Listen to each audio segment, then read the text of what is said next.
Hello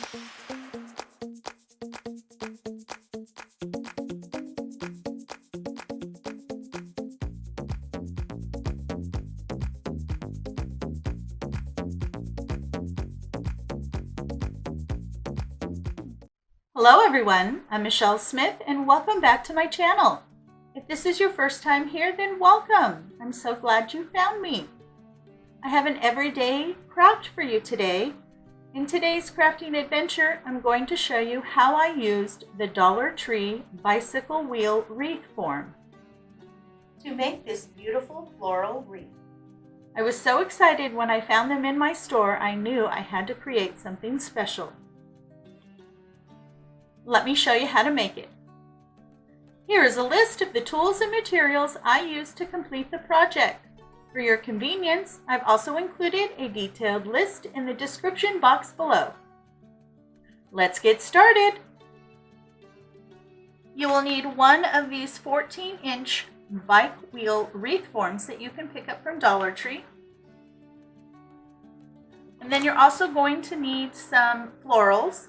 I'm going to be reusing these. I had used several of these in an arrangement for Valentine's Day. So I tore that apart and now I'm going to reuse these. These florals I did pick up from Walmart and they are absolutely gorgeous. They are mini roses and they have two different types of greenery with them. And I already have them cut how I like them. So everything is pushed to the top and then I have my stem. I will probably be shortening the stems.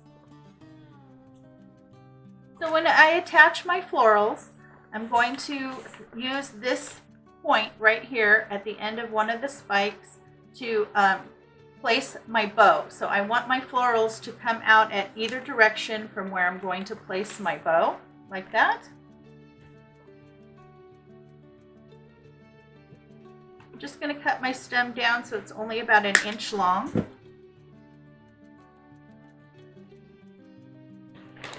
And then I'm going to glue it to the frame. Just add a little bit of hot glue. And then put your floral down. If you enjoy craft tutorials and learning new craft techniques, make sure to subscribe to my channel. I do upload new content every week. So then I'll take the next one and I'll glue that one down. Now you can either put your glue on the stem or on the wheel, whichever is easiest for you. Just be careful not to glue it to your surface.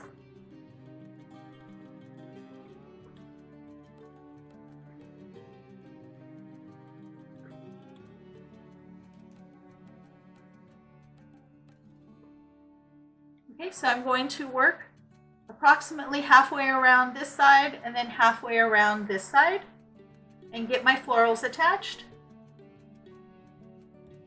I have my florals glued on. I think they look really pretty. Now I'm going to turn it over and I'm going to go back and I'm going to add some more glue along here and make sure that this is nice and secure so that it doesn't come off. Now I found that when you lay down your florals, it's easier if you put the glue on the stem and then attach it to your form. Also, once you get the first two down, once you go from there, it's easier because it not only glues to the frame, it also glues to the others.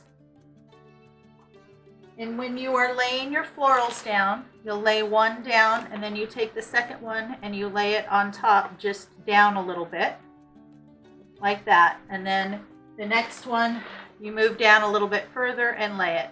So they do overlap some, that way it keeps it nice and full. If you don't get them close enough together the first time around, that's okay. You can take some more of your florals and go back and fill in if you'd like. I'm going to turn this over. We're going to hit it with some more hot glue. Just wherever you see that it's attached and that you can get a little bit more glue on there, go for it.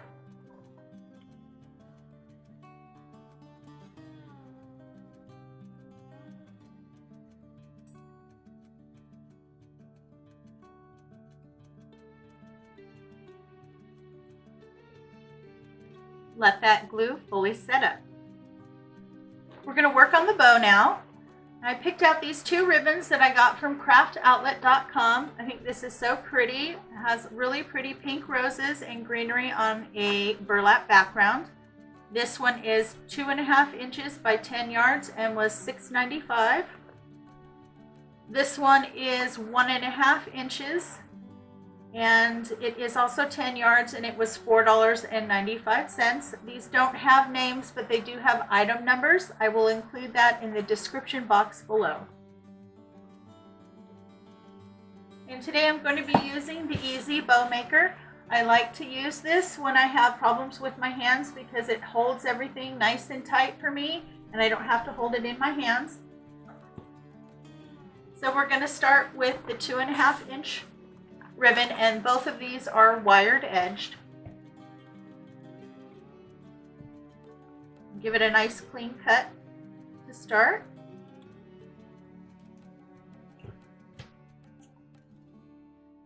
Now I don't want really long tails on this, so I'm only going to do about 6 inches for my tails. Now when you place your ribbon, you place it between the two large dowel rods. And this is really nice because it gives you measurements up to 8 inches on either side. Okay, so I'm going to measure it 6 inches and then I will pinch and place that in between. Now because this ribbon is only printed on one side, once you get through, you twist so that the nice side is facing down. Then you measure how long you want your loop. I'm only going to go to 5 inches. Place your finger there and then pull your ribbon back. Pinch and slide through. Okay, and then I'm going to measure, twist again so that the nice side is facing down. Once you get to the other side, measure out to 6 inches. Excuse me. Yes, 6 inches. And then bring it back and fold it through.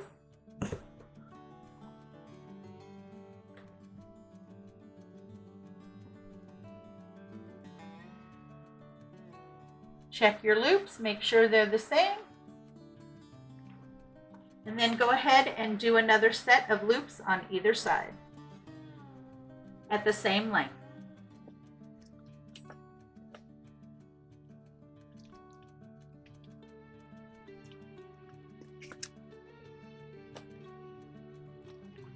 Okay, once you have both loops on either side, measure out your tail to 6 inches. And cut.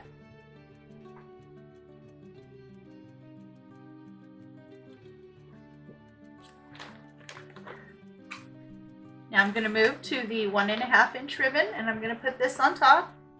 Again, start with a nice clean edge.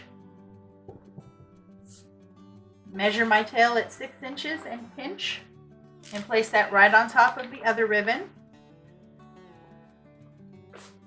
Again, this is only printed on one side, so make sure to twist when you come out the other side so that the pretty side is facing down. Okay, on this one you're going to measure to 5 inches, so it's a little bit smaller.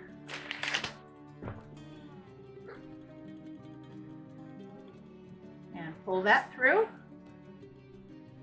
Once you get to the other side, twist so that the nice pattern is facing down. Measure again to 5 inches.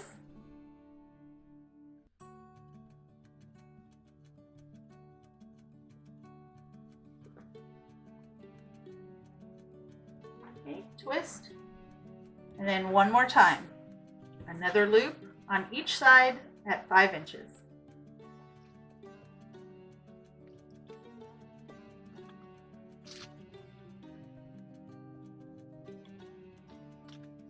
Okay, and then I'm going to make one more loop on this side. This is going to be my center loop.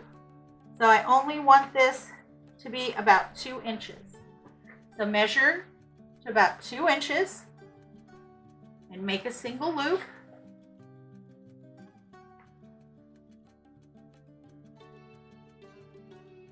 Okay. Twist your ribbon again. And then you want to come back, and this time when you come back for the tail, you're going to go in between the small and the large in the front. You want to make sure you keep a little piece out on the other side so it doesn't pull all the way through. Okay. And then you want to measure your tail again at 6 inches and cut.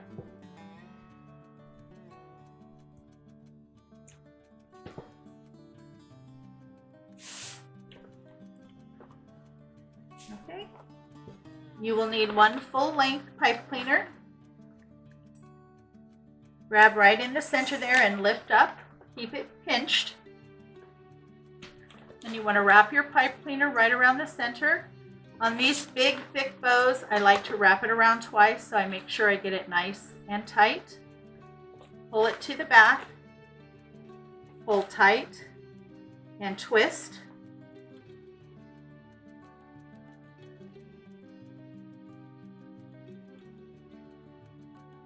Okay.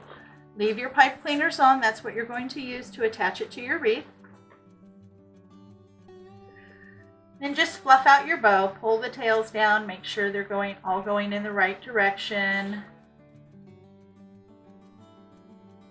And if you need to change the direction, just go up to where they're closest to the tie and twist them until they're facing the direction you want them to.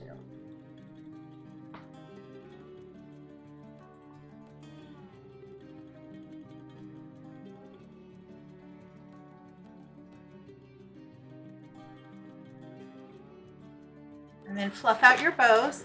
Now this little one is your center loop for your bow. And then you have 2 of the others, so just open them up a little bit and spread them apart. And then the 2 in the back, the same thing. So just play with and work with your bow until you get it the way that you like it. And that's what your bow should look like. Now I'm going to go ahead and dovetail my ends. And I just simply fold them in half and cut at an angle.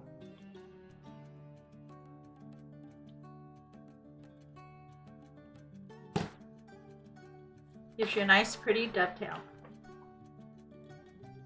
All the glue is set up. You just need to make sure you remove all your glue strings. They do tend to collect. And now we're going to attach our bow to our wreath. And you just simply take those pipe cleaners and wrap it around the wire and tie it off in the back.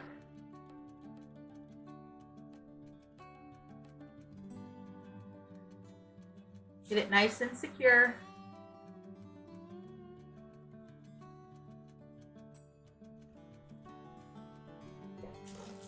And then fluff out your bow.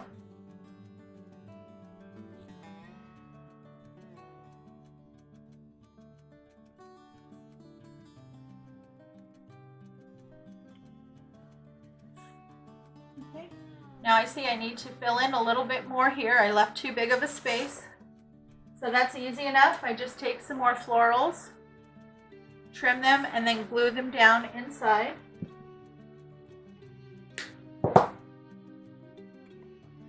And I found it much easier if you put the glue on the stem instead of on the frame to attach your florals.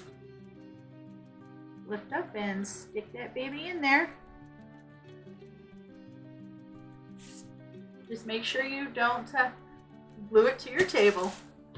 I have done that a few times. And here you go, we're all done. I think it looks absolutely gorgeous. Now I used approximately 5 stems of the florals that I bought, but that depends on what you use on your wreath. Now when you hang this, you're going to need to hang it off center because the weight is all on one side. So what I do is I hang it on my finger to see where the center weight is so that it will hang straight. Now another idea for this wreath would be if you want to put maybe a letter on this side of your last name. For me it would be an S for Smith, and I would put it right across from the bow. That is another option that you can do with this. I know some people don't like half covered wreath frames, but for this one I think it looks absolutely gorgeous. It shows off the bike frame. Well, I hope you enjoyed today's craft. If you did, please give me a big thumbs up and leave me some love in the comments. This really does help support my channel. It lets YouTube know that I have content that's worth watching. If you enjoy craft tutorials, here are a few more for you to check out. Thanks again for stopping by. You know it's always a pleasure to see you. I hope everyone is staying happy, healthy, and strong. You have a great day, and I will see you next time.